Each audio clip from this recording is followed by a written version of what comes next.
கடுகு அளவு புண்ணியம் செய்திருந்தாலும் அதனை மலையளவாக மாற்றித்தரவும், மலையளவு பாவங்கள் செய்திருந்தாலும் அதனை கடுகு அளவாக சுருக்கித் தரவும் வல்லமை கொண்டவர் சித்திரகுப்தர் என்னும் சிவபெருமானின் புதல்வராகும்.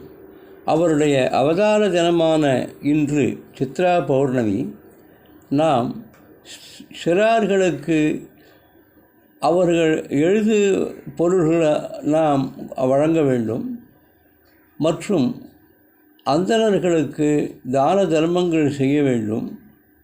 தயிர் சாதம் மாங்காய் ஊறுகாயுடன் ஏழை எளியவர்களுக்கும் மற்றவர்களுக்கும் நாம் பிரசாதம் வழங்க வேண்டும்.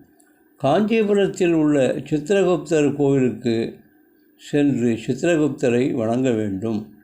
சித்ராய